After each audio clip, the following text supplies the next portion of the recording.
தாய் வீடு நவம்பர் 2024. அலை பற்றிய உண்மையையும் கதை பற்றிய மிகைப்படுத்தலையும் பேசும் கதை. எழுதியவர் தானா விஷ்ணு. வாசிப்பவர் சாம்பவி. ஈழ விடுதலை போராட்டம் 30 ஆண்டுகளுக்கு மேல் நீண்ட பயணம் செய்திருந்தாலும் கனதியான பாடுகளை தமிழ் மக்கள் வன்னியில் 2016 இறுதி பகுதியிலிருந்து 2019 நடுப்பகுதி வரை நிகழ்த்தப்பட்ட யுத்த காலத்திலேயே அனுபவித்திருந்தார்கள்.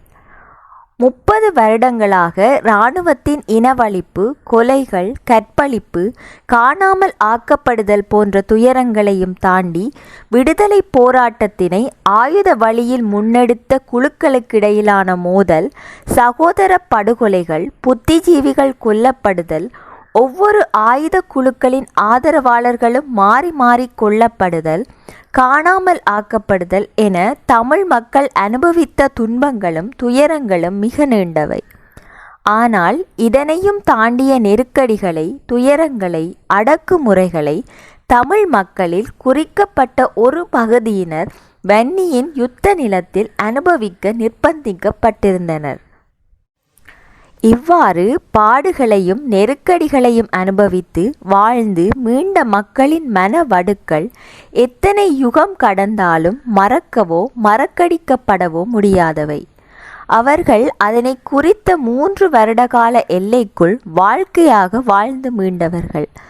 அவர்களின் பாடுகளை யுத்த காலத்திற்கு வெளியே நின்றோர் கேள்விப்படும் போது வெறும் செய்தியாகவே அவரிடம் வந்து சேரும். இரத்தமும் சதையும் நிணமுமாக அதனை உணர்ந்து கொள்வது கடினம். ஆனால் முழுமையாக இல்லாவிட்டாலும் ஓரளவிலேனும் அனுபவ ஊற்றோடு படைப்பிலக்கியங்கள் அவற்றை வெளிப்படுத்தி வருகின்றன. வன்னி யுத்த முடிவின் பின்னர், குறிப்பாக முள்ளிவாய்க்காலில் விடுதலை புலிகள் தோற்கடிக்கப்பட்ட பின்னர் அங்கு வாழ்ந்த மக்களின் துயர் மிகுந்த வாழ்க்கையை மையமாக வைத்து எழுதப்பட்ட இலக்கியங்கள் அதிகமானவை. அதிலும் குறிப்பாக நாவல்கள் இத்தகைய கள துயரத்தினை அதிகம் வெளிப்படுத்தி நிற்கின்றன. நாவல்கள் இறுதி யுத்த கால களத்தின் நெருக்கடிகளையும் மக்களின் இழப்புகளையும் அன்றைய மக்களின் வாழ்வின் மீதான நம்பிக்கை ஈனங்களையும் வெளிப்படுத்துபவையாக அமைந்தாலும் அவை இருதள முரண்நிலைகளை உருவாக்கி வருகின்றன. வன்னி யுத்தம் மன்னாரில் ஆரம்பித்து முள்ளிவாய்க்காலில் முடிவடையும் நிலையில் இராணுவத்தின் குரூரமான நில ஆக்கிரமிப்பு நடவடிக்கை காரணமாக ஒவ்வொரு பிரதேசத்திலிருந்தும் இடம்பெயரத் தொடங்கிய மக்களின் வாழ்க்கையையும் அலைவுகளையும் இழப்புகளையும் துயரங்களையும் ஒரு சாராரின் நாவல்கள் பேசுபொருளாக கொண்டியங்க, இன்னொரு சாரார் அதே வன்னியின் அதே மக்களின் அலைவுகளையும் இழப்புகளையும் பேசுவதோடு நின்றுவிடாமல் மக்கள் தமது மீட்பர்களாக எண்ணிய விடுதலை புலிகள் அதே மக்கள் மீது நிகழ்த்திய கொடூரமான அடக்குமுறைகளை, வன்முறைகளை வெளிப்படையாக பேசும் நாவல்களை படைத்தனர். இது இருதள படைப்பாளிகளை அடையாளம் காட்டியிருக்கின்றது. ஒன்று விடுதலை புலிகளை நியாயப்படுத்தும் சார்பு நிலை படைப்பாளிகள், மற்றையது விடுதலை புலிகளையும் விமர்சனத்துக்குள்ளாக்கும் நோக்குநிலை படைப்பாளிகள்.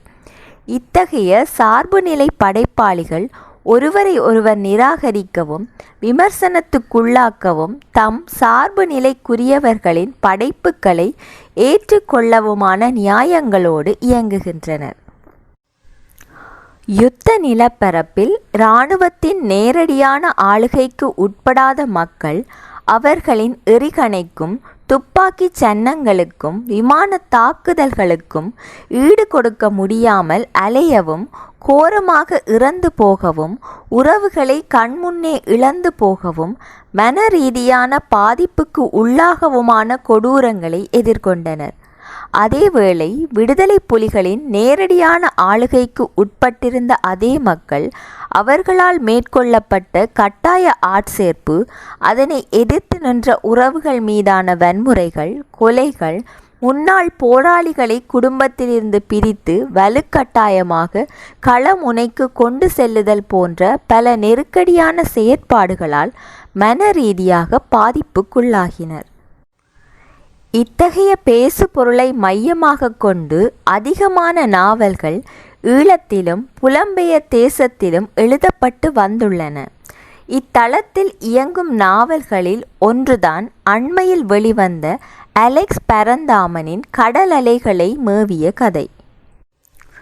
அலெக்ஸ் பரந்தாமன் தனது வாழ்க்கை காலங்கள் அனைத்தையும் யுத்த நிலத்திலேயே கழித்தவர். போர் எல்லா திசைகளிலும் அவரை தூக்கி வீசி அலைக்கழித்து துயரங்களையும் துன்பங்களையும் கொடுத்து மாத்தளன் கடற்கரை வரை நகர்த்திச் சென்றிருக்கிறது. தான் மீளப்போவதில்லை என நினைத்து கொண்டிருந்த நேரத்தில் எதிர்பாராத விதமாக அங்கிருந்து மீண்டு இன்று வரை யுத்த நிலத்தின் சாட்சியமாக வாழ்ந்து வருபவர். அத்தகைய சாட்சியங்களின் பதிவாக அவரால் எழுதப்பட்டதே கடல் அலைகளை மேவிய கதை. இன்றிலிருந்து வாழ்வின் மேலும் பல சோகங்களை சுமக்க ஆயத்தமாகும் நாளென்று பரமன் அறிந்திருக்கவில்லை. இவ்வாறுதான் நாவல் ஆரம்பமாகிறது. இது போர் நிலத்துள் வாழ்ந்த அத்தனை மனிதர்களின் நிலை. யுத்தம் இறுதியில் எதை தரப்போகிறது என்ற தெளிவு இல்லாமல் அவர்கள் வாழ நிர்பந்திக்கப்பட்டிருந்தார்கள். அந்த வாழ்க்கை கொடூரமாகவும் கோரமாகவும் அவர்கள் மீது தேங்கி சுமையாகி இறுதியில் இழப்போடு நீண்டு முடிந்து போனது. ஆயுதவழி போராட்டம் ஆரம்பிக்கப்பட்ட அன்றைய காலத்திலும் மக்கள் தங்கள் மீதான அடக்குமுறைகளுக்கும் தங்களுக்கான அநீதிகளுக்கும் விடிவு கிட்டிவிடும் என்று நினைத்தார்களே தவிர ஆயுதத்தின் இயங்கியல் காலத்தில் ஏற்பட போகும் விளைவுகளையோ அனர்த்தங்களையோ எண்ண தலைப்படவில்லை. அதன் விளைவுகள் ஆங்காங்கே காலத்திற்கு காலம் ஆயுத குழுக்களின் உள் முரண்பாடுகள் காரணமாக நிகழ்ந்த கொலைகளும் வன்முறைகளும் சிதறல்களாக வெளிப்பட்டிருந்தாலும் புனிதம் எனும் ஒற்றை சொல்லை வைத்து நியாயப்படுத்தலுக்கும் சமாதானத்திற்கும் உட்படுத்தப்பட்டிருந்தது. ஆனால் ஒட்டுமொத்த அறுவடையும் முள்ளிவாய்க்காலில் மேற்கொள்ளப்பட்டது என்பதனை அலெக்ஸ் பரந்தாமன் தனது நாவலில் பதிவாக்கியுள்ளார். அலெக்ஸ் பரந்தாமனுடைய கதைக்களம் மன்னாரிற்கும் பொக்கனைக்கும் இடைப்பட்டது. இப்பகுதிக்கு உட்பட்ட மக்கள் இராணுவத்தின் நில ஆக்கிரமிப்பு போரின் விளைவாக நிலையான இருப்பிடமற்று குறுகிய கால எல்லைக்குள் பல்வேறு ஊர்களில் வாழ்விடம் அமைத்து அலைந்து செல்பவர்கள். அத்தகைய அலைவுகளின் போது அவர்கள் எதிர்கொள்ள நேரிட்ட வாழ்வியல் நெருக்கடிகளையும் வன்முறை நெருக்கடிகளையும் ஒவ்வொரு கதை மாந்தர் வாயிலாக வெளிப்படுத்தி நிற்கின்றார். இங்கு பிரதான கதை மாந்தராக பரமன் விளங்கும் நிலையில் அவர் நகரும் ஒவ்வொரு புள்ளியினூடாக தான் சொல்ல வந்த பேசு பொருளை முன்வைத்துள்ளார். கதையில் உலாவும் பரமன் நாவலின் ஆசிரியர் என்பது அவரது முன்னுரையில் பதிவு செய்யப்பட்டதன் அடிப்படையில் அறிந்து கொள்ள முடிகிறது. அவர் இவ்வாறு பதிவு செய்கின்றார்: உள்ளதை உள்ளபடி உரைத்துள்ளேன். எனது அனுபவங்களும் என்னோடு இருந்தவர்களின் துயரங்களும் கடல் அலைகளை மேவிய கதையாக இங்கு நகர்கின்றது. இது ஒரு புனைவு என புலம்புவோர் குறித்து எனக்கு எந்த ஒரு அக்கறையும் இல்லை. ஏனெனில் இது வலி அனுபவித்தோரின் வாழ்வியல் கதை. இதன் வெளிப்பாடு தன்னுடைய அனுபவமும் கூட இருந்தவர்களின் வலியையும் உள்ளதை உள்ளவாறு சொல்வதாக அமைகிறது. அப்படியென்றால் இது ஒரு சாட்சிய பதிவு. அலெக்ஸ் பரந்தாமன் எதனை சாட்சியப்படுத்த முனைகிறார்? இவருக்கு முன் நாவல்களை எழுதிய சில நாவல் ஆசிரியர்கள் எழுதிய விடயங்களுக்கும் இவர் எழுதியுள்ள விடயங்களுக்கும் நிறைய வேறுபாடுகள் உண்டு. விடுதலை புலிகளை புனிதர்களாக கட்டுருவாக்கம் செய்யும் முனைப்புடன் இயங்கும் நாவலாசிரியருக்கு மத்தியில் அலெக்ஸ் பரந்தாமன் அத்தகைய புனிதங்களை தகர்த்தெறிந்துள்ளார். நிகழ்த்தப்பட்ட போரிலும் புனிதமில்லை, போரை நிகழ்த்தியோரும் புனிதர்கள் இல்லை என்று ஒரே அடியாக தரித்து வீழ்த்துகிறார். எந்த மக்கள் விடுதலை புலிகளை ஒரு காலத்தில் புனிதர்களாக கருதினார்களோ அதே மக்கள் மீது விடுதலை புலிகள் மேற்கொண்ட வன்முறைகளை மிகுந்த கோபத்துடன் பதிவு செய்துள்ளார். இவருடைய கோபத்தினை விடுதலை புலி உறுப்பினர்களை வீரர்கள், மறவர்கள், போராளிகள் என்று உயர்நிலையில் அழைக்க விரும்பாமல் சீருடைக்காரன் என அழைப்பதிலிருந்து புரிந்து கொள்ள முடிகிறது. குரல் வந்த திக்கை நோக்கி அவனது பார்வை திரும்புகிறது. கூடவே சீருடைக்காரனும் பார்க்கிறான். தனக்கு போக்கை காட்டிவிட்டு பரமன் தப்பி போனதை நினைக்க சீருடைக்கு தாங்க முடியவில்லை போலும். உடனே ஆத்திரத்துக்கு ஒரு வடிகால் தேடுவதற்கு சந்தியில் நின்ற சனங்களுக்கு அடிக்கத் தொடங்கினான். குறைந்தபட்சம் தன்னுடைய நாவலில் தான் உருவாக்கிய பாத்திரத்திற்கு ஒரு பெயரை வைத்து அழைக்கக்கூட விருப்பமற்று இருந்துள்ளார் என்றால் அவர் கொண்டுள்ள கோபம் எத்தகையது என்பதை புரிந்து கொள்ள முடிகிறது. ஒரு காலத்தில் தமிழ் மக்களின் அதிக விருப்புக்குரியவர்களாக வியந்தும் விருப்போடும் பார்க்கப்பட்டவர்கள் உதாசீனத்துக்குரிய பாத்திரங்களாக மாறிப்போனது வேதனையை தருவதாக இருந்தாலும் அவர்கள் மக்கள் மீது மேற்கொண்ட வன்முறையான அணுகுமுறைகள் அவ்விதம் நோக்க வைத்துள்ளது என்பதனை நாவலினை வாசிப்பதன் மூலம் உணர்ந்து கொள்ள முடிகிறது. வலுக்கட்டாய ஆட்சேர்ப்பு, முன்னாள் போராளிகள் கட்டாயப்படுத்தப்பட்டு போர்க்களம் அனுப்புதல், நாளாந்த வாழ்வாதாரத்துக்கு ஏங்கி அடுத்து என்ன செய்வது என தெரியாமல் மரண பயத்தோடு குடும்பத்துக்காக உணவு தேடி வெளியில் வரும் ஆண்களை அவர்களது நிலையை கொஞ்சமேனும் கருத்தில் கொள்ளாது இழுத்துச் சென்று களமுனையில் விடுவது, அவர்கள் எங்கு போனார்கள், இருக்கின்றார்களா இல்லையா என தெரியாமல் மனைவியும் பிள்ளைகளும் அவஸ்தைப்படும் நிலைமை, கட்டாய ஆட்சேர்ப்பின் போது எதிர்க்கும் தாய் தந்தையை சகோதரரை அடிப்பதும் சுடுவதும் என நீளும் கொடூரங்களே விடுதலை புலிகள் மீது மக்கள் வெறுப்பு கொள்ள காரணமாகியது என்பதனை அலெக்ஸ் பரந்தாமன் நாவலில் பதிவு செய்துள்ளார். அட நாசமா போனவரே, எங்கேயடா இருக்கிறான் உங்களோட தலைவன்? ஆமி ஒரு பக்கத்தால் அழிக்க வலிக்கிடுறான். நீங்களும் எங்களை அழித்து துடைக்கிறதுக்கோ துவக்கெடுத்த நீங்கள். இதனை கண்ட சீருடை விரைந்து வந்து அவளை பெண்ணென்றும் பாராமல் அவளின் வயோதிபத் தன்மையையும் கணக்கெடுக்காமல் பச்சை மட்டையால் அடித்ததும் கிழவி பத்திரகாளியாகவே மாறிவிட்டாள். இத்தகைய பதிவினை வாசிக்க நேரும் இறுதி யுத்த நிலத்தில் வாழாது பார்வையாளர்களாக இருந்த ஒருவருக்கு அல்லது விடுதலை புலிகளின் தீவிர ஆதரவாளர் ஒருவருக்கு ஏற்றுக்கொள்ள கடினமாக இருக்கும். தலைவர் என்றும் தம்பி என்றும் அண்ணன் என்றும் அதிமதிப்பு மிகுதியுடன் அழைக்கப்பட்ட ஒருவரை எங்கடா இருக்கிறான் உங்களோட தலைவன் என்று ஒருமையில் அழைப்பது ஏற்றுக்கொள்ள கடினமானது ஒன்றுதான். இராணுவத்தின் கோரத் தாக்குதலால் இருப்பிடங்களை உறவுகளை இழந்து அலையும் நிலை ஒருபுறம், தாம் தமது மீட்பர்களாக நம்பிய விடுதலை புலிகள் தமது பிள்ளைகளை கணவன்மாரை கேட்க நாதியற்று வலுக்கட்டாயமாக களமுனையில் நிறுத்தி ஓரிரு நாட்களில் பிணமாக கொண்டு வந்து கொடுக்கும் நிலை இன்னொரு புறமென விரக்தி உற்ற மக்கள் இவ்வாறு மோசமான வார்த்தைகளால் திட்டுவதும் தூற்றுவதும் சர்வசாதாரணமான நிகழ்வு.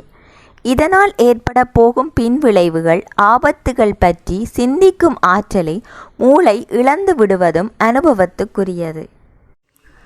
வன்னியில் இறுதி யுத்த காலத்தில் அங்கு வாழ நிர்பந்திக்கப்பட்ட மக்கள் பல்வேறு துயரங்களை அனுபவித்திருந்தார்கள் என்பதனை அலெக்ஸ் பரந்தாமன் நாவலின் பல இடங்களில் பதிவு செய்துள்ளார்.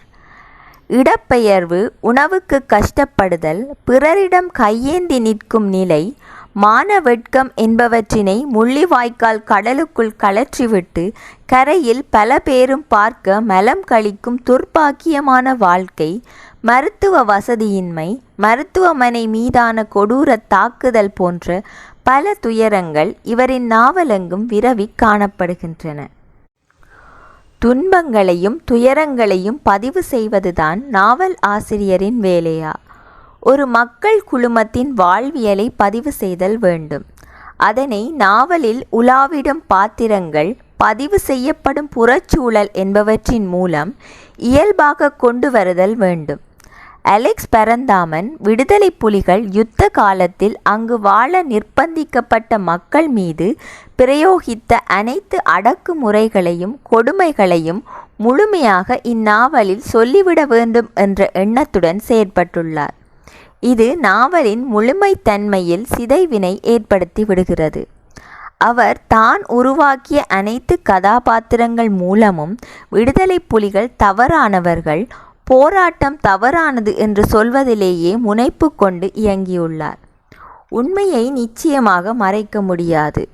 ஒரு படைப்பாளி என்பவர் தன்னுடைய அக நியாயத்துக்கு உட்பட்டு யார் பிழை செய்தாலும் அதனை வெளிப்படுத்தவோ தட்டி கேட்கவோ துணிவுள்ளவராக இருக்க வேண்டும். ஆனாலும் படைப்பிலக்கியம் என்று வரும்போது இலக்கியத்துக்குரிய அழகியல், மொழி போன்றவற்றிலும் படைப்பு நகர்த்தப்படும் நேர்த்தியிலும் கவனம் செலுத்த வேண்டும். வெறும் சம்பவங்களின் திரட்சி நாவலாகிவிட முடியாது. மக்களின் வாழ்வியல் கூறுகள், பண்பாட்டம்சங்கள், வாழ்நிலை யதார்த்தம், அகநிலை புறநிலை வாழ்வொழுங்கு என்பவற்றின் கூட்டு வெளிப்பாட்டே நாவலை காத்திரமான வாசிப்பு நிலைக்கு நகர்த்தி செல்லும். அலெக்ஸ் பரந்தாமனால் பதிவு செய்யப்பட்ட அனைத்து விடயங்களையும் ஏற்கனவே அனுபவித்தார்கள் அல்லது அறிந்தவர்கள் நாவலினை வாசிக்கும் நிலையில் அவர்களுக்கு சலிப்பு உண்டாகும் நிலையுண்டு. சிலர் சொல்வது போல இவற்றை எழுதக்கூடாது என்றும் எழுதியது கண்டிக்கத்தக்கது என்றும் நான் குறிப்பிடவில்லை. எந்த வழியிலும் அந்த வழியை அனுபவிக்காத, அதனை கேட்டும் விளங்கிக் கொள்ளும் அறிவு திறனற்ற அல்லது வரட்டு கௌரவ நிலைப்படுத்தலுக்கு உட்பட்ட ஒருவர்தான் அவ்விதம் கூறுவார். யதார்த்த நிலைக்கு உட்பட்ட ஒருவர் அவ்விதம் கூற மாட்டார் என்பது எனது துணிவு. நான் இங்கு சொல்வது, அலெக்ஸ் பரந்தாமன் தன்னை நிதானப்படுத்தியிருக்க வேண்டும். எல்லாவற்றையும் சொல்லிவிட வேண்டும் என்றும் சொல்வதை தனது வரலாற்று கடமை என்றும் கொண்ட ஆவல் அவரை சில இடங்களில் இடறச் செய்துள்ளது. எடுத்துக்காட்டுக்கு ஒரு சில இடங்களை குறிப்பிடலாம். விடுதலை புலிகளை ஆதரித்து பேசும், அவர்கள் விடமாட்டார்கள் என்று மார்பு தட்டும் பாத்திரமாக வரும் குணாளன் ஒரு குடிகாரன். அவர் திட்டமிட்டுத்தான் அந்த பாத்திரத்தை வடிவமைத்தாரோ என்று எண்ணத் தோன்றுகின்றது. புத்திநிலை தடுமாறும் ஒருவரால் தான் இவ்வாறு அதீத நம்பிக்கை வைத்து ஆதரிக்க முடியும் என மறைமுகமாக சொல்வதாக தோன்றுகிறது. இராணுவம் வன்னிக்குள் முன்வேறி வருகின்ற காலத்தில் பெடியல் விடமாட்டாங்கள் அண்ணே என்று குணாளன் சொல்வது போல் பல தரப்பட்டவர்கள் சொல்லியிருக்கிறார்கள். படித்தவர்கள், படிக்காதவர்கள் என பலதரப்பட்டவர்கள் இதில் அடங்குவார். அதிலும் சில பெண்கள் தீவிரமாக நின்று வாதாடும் தன்மையும் யதார்த்தமானது. ஆனால் இராணுவம் விசுவமடு தேவிபுர பகுதிக்கு கால் வைக்கத் தொடங்கிய பிறகு நம்பிக்கை சிதறிப்போக இவ்வாறு கதைப்பவர்கள் குறைந்து போயிருந்தனர். புதுக்குடியிருப்பை இராணுவம் அண்மித்த பிறகு பெடியல் விடமாட்டாங்கள் அன்னை என்று ஒருவர் சொன்னால் அவர் அலெக்ஸ் பரந்தாமன் வடிவமைத்த பாத்திரத்திற்கு ஒப்பானவர் என்பதில் சந்தேகம் இல்லை. அலெக்ஸ் பரந்தாமன் தனது நாவலில் குணாளனை தவிர வேறு பாத்திரங்கள் ஊடாக இத்தகவல்களை பதிவு செய்திருக்க வேண்டும். இன்னொரு இடத்தில் பரமன் வீடு பார்ப்பதற்கு தேவிபுரம் சென்றபோது இராணுவத்திடம் அகப்படும் நிலையில் அங்கொரு இராணுவ இளைஞன் அவன் மீது இரக்கம் கொண்டு வீட்டுக்கு திருப்பி அனுப்புவதாகவும், போகும் வழியில் விடுதலை புலிகளிடம் ஒரு செய்தியை சொல்வதாகவும் பதிவு செய்துள்ளார். இதன் சாத்தியப்பாடுகள் கேள்விக்கு உட்படுத்தக்கூடியது.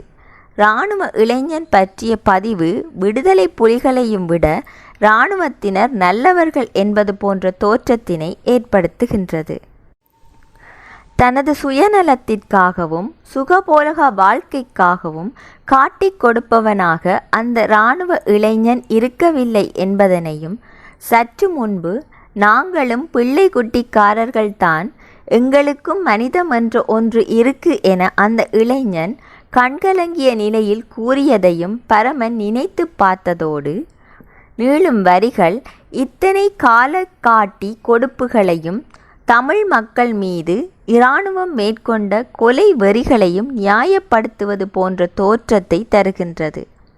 இது விடுதலை புலிகளை திட்டமிட்டு உதாசீனம் செய்ய முனைவதாகவே எண்ணத் தோன்றுகிறது. இராணுவத்தோடு யுத்தகலம் வந்த ஒருவனை நல்லவன் என்று சொல்வது உடன்படக்கூடிய விடயமாக தெரியவில்லை.